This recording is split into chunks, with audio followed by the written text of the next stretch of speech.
Meeting is now streaming live. Yes, we are live. Welcome, Dean.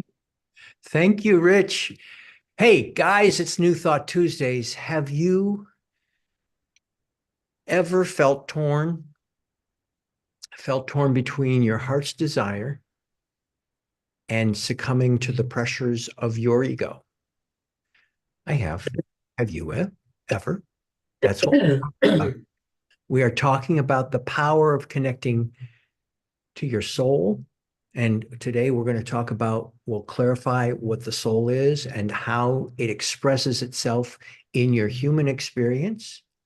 And then we're going to talk about the ego, which Yeah, this is our third series, third New Thought Tuesdays in this series. We've talked about the soul previously. We've talked about the ego and what it is. We're going to bring all of that together today. We're going to talk about the ego and the value of the ego. So we're going to talk about realizing the difference between your ego thoughts and your soul's calling, and recognizing that knowing that is essential, and also that the two voices are so different, but they're both valuable.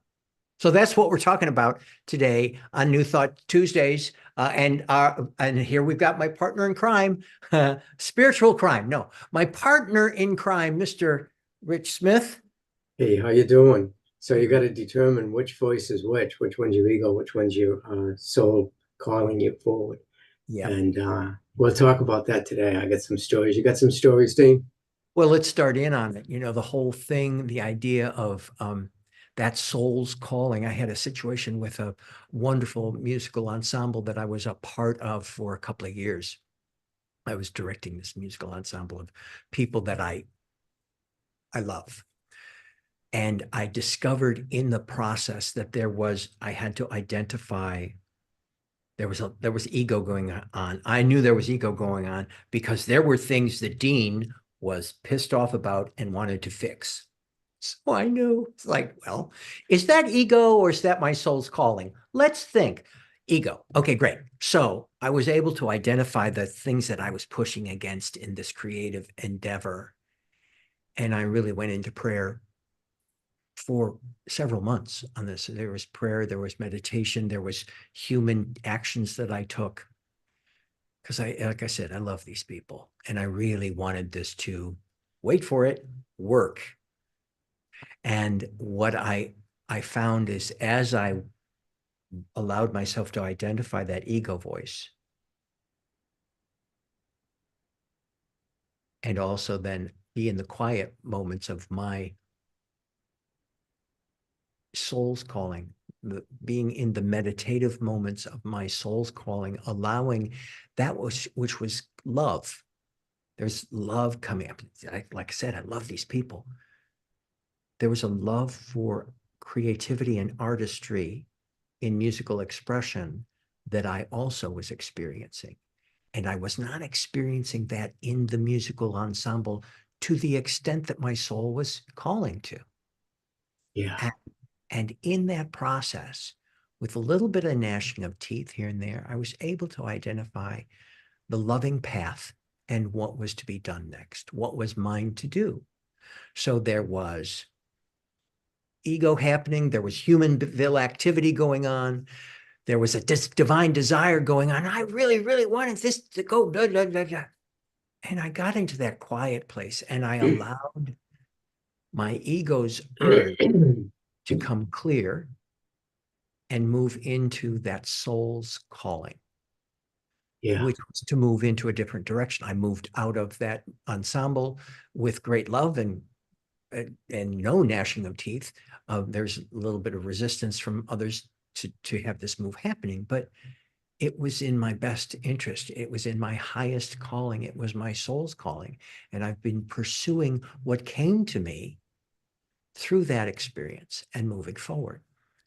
So that's, and Rich, you were there for all of that. Did I explain that well enough? Was yeah, it clear yeah, enough? Okay. yeah, absolutely. And 3 months working through it with prayer and meditation and connecting with your higher power. That's pretty good. Took me 5 years with when I was going through the ego battling, the soul's calling. I've always felt the soul's calling from the very beginning of as far back as I can remember. And I felt at one time it was my soul's calling to reach out to creators in the entertainment business and to teach these principles that I was learning through Agape and through Ernest Holmes and Joel Goldsmith and a lot of the readings I was doing. I was drawn to it. I was called forth by spirit. And I don't know if you guys out there feel that calling right now, but I felt it. And I got the word that I was to be. I wrote a book, 52 Laws and Principles of the Infinite Filmmaker, and I was going to teach from those principles. And then I got all tied up with the ego. I got, Dean, I got tied up with ClickFunnels and marketing and Rainmaker AI and all of this stuff. And it took me 5 years that I spent thousands and thousands of dollars learning how to market. And finally, just recently, I started taking a visioning course. Visioning is really great. We do it in the inner circle a lot too. Visioning is when you go within and you ask spirit what it is that's calling you forth. Not what your ego tells you, but what spirit, your soul is calling you forth to do. And I've been doing that lately, and it just came up.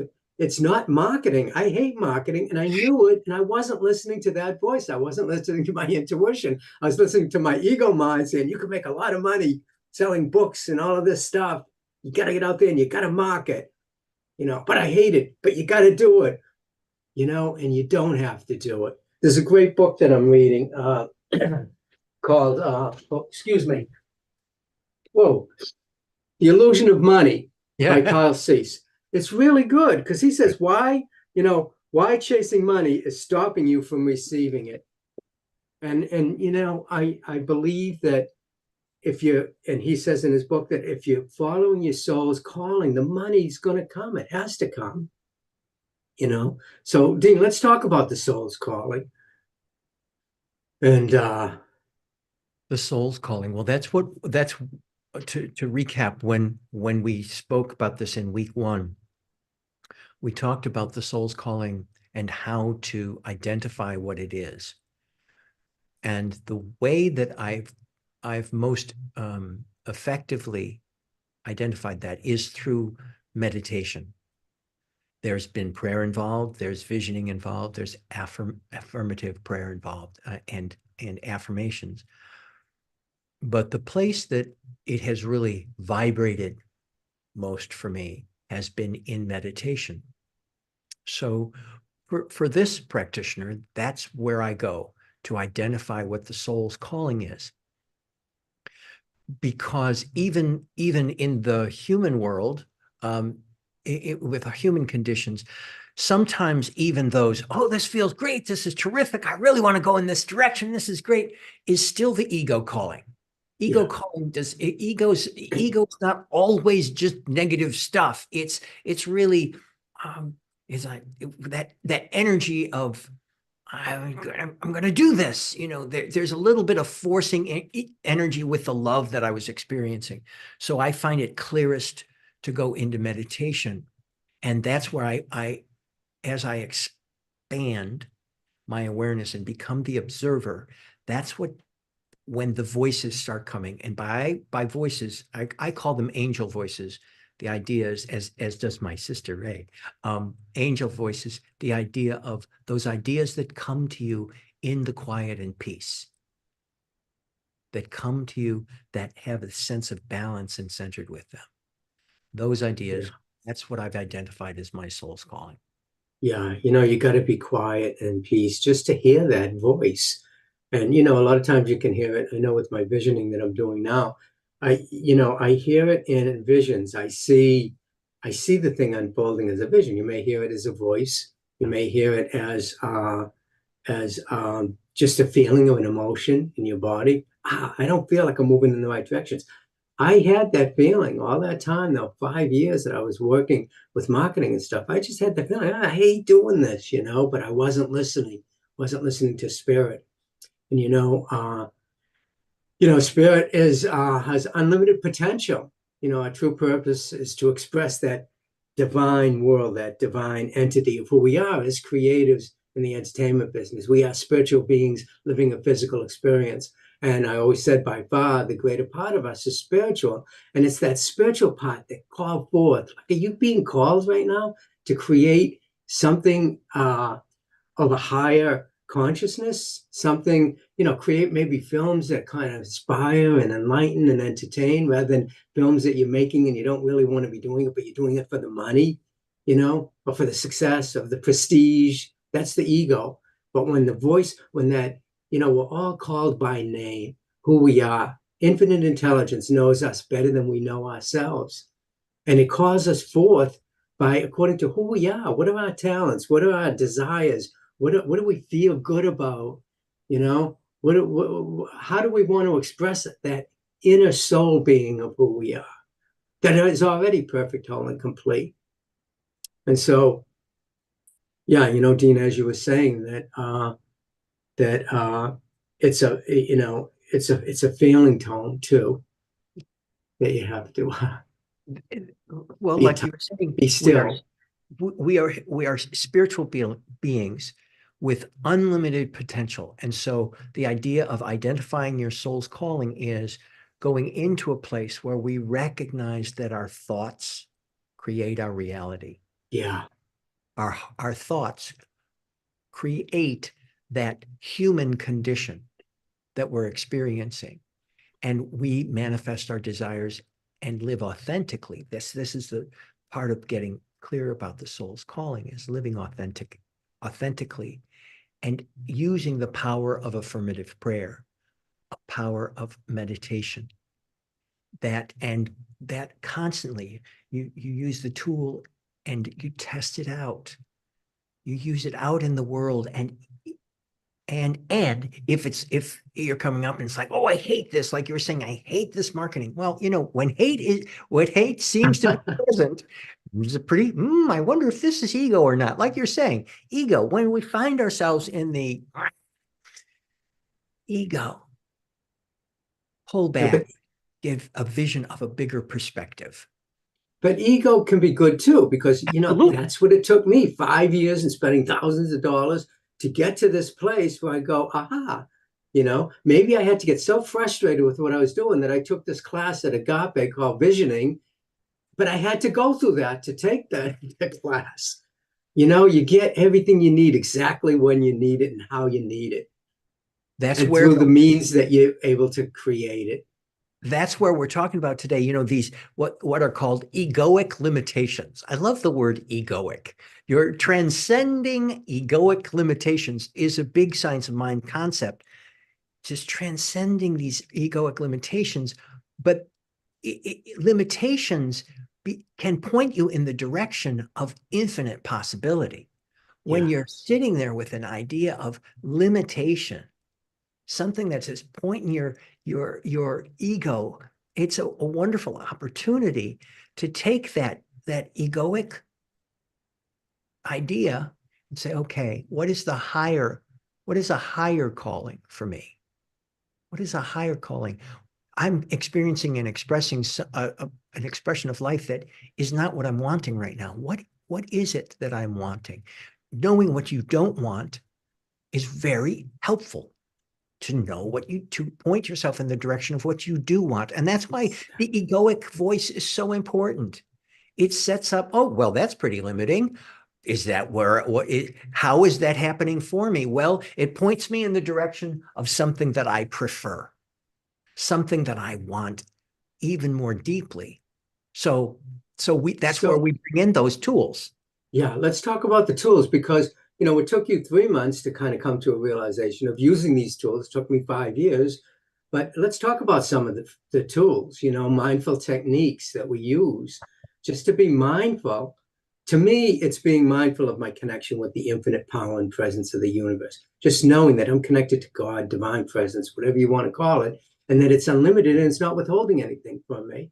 And when I go to that space, then everything opens up for me, and things start flowing towards me, and I get the realizations. So while I'm in the ego mind doing all this marketing and thinking to myself, I got to do this, I got to do this, I wasn't using the mindful techniques that help me, which is I don't have to do anything. God's doing it. Infinite intelligence is doing it, and it's doing it in and as and through me. It's not withholding anything.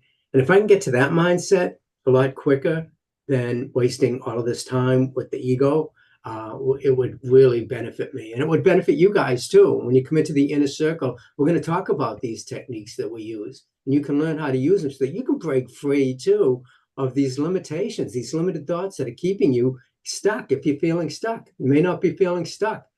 And like I wasn't feeling stuck, I was feeling discontented. Yeah. But if you're feeling stuck, we'll teach you the stuff in the inner circle. What about self-inquiry exercises? We were talking about Well, that. we were talking, and we're going to talk more about this. And I've actually got a list of things for folks in the inner circle. Oh, if you want to be part of the inner circle, the way you do that is you go to newthoughttuesdays.com. You click on I want to be reminded, and we will send you a gentle email, 2 gentle emails with the link of how you can get into the Zoom room. And it's completely private. You respond, you share if you want to. It's completely up to you, but we're going to be talking about things like affirmative journaling. We're even going to talk about mirror work, which kind of talk about spiritual practice that's really in your face. The gratitude, that kind of inner child healing. John Bradshaw wrote a book many years ago about healing that inner child, which I just loved.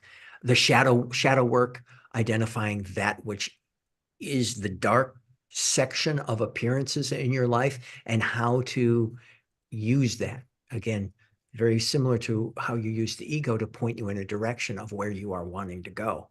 But Yeah, those are self-inquiry exercises we always talk about in New Thought Tuesdays. We always yeah, talk yeah, affirmations, prayer, and reading and study of New Thought ancient wisdom materials, and yeah, service others, and beloved community, like the New Thought Tuesdays beloved community, yeah, tithing, giving your monetary expression to that which is uplifting you spiritually, journaling, using actually handwriting in your journal, gratitude and forgiveness. yeah, Those are the things that we yeah, always talk about, and we keep, you keep coming at this from all of the different directions, as we've been doing for years now, Rich, together on New Thought Tuesdays. It just yeah, brings, it's like you find yourself in that place, and boom, the ability to embrace a higher calling than that. It becomes something that you more easily and more effortlessly do. yeah. And so join us, and when you do come in, you're going to find these tools that'll help you deepen your self-awareness of who you are and what your Yeah. purpose is in life, why you're here. It's going to cultivate self-love and acceptance within you, and also help you to align with your higher truth, according to who you are Yeah. as a spiritual being living a physical experience. And some of the circumstances that you find yourself in, you can break free of these. So you find peace, joy, harmony in your life, and you're doing, what I call God's work, the infinite filmmaker's work, creating the movie of your life.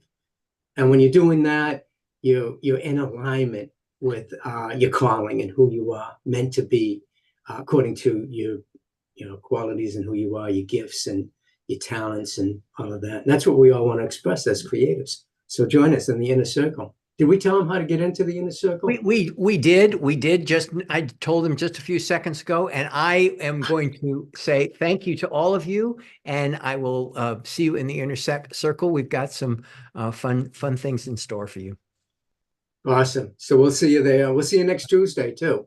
next Tuesday.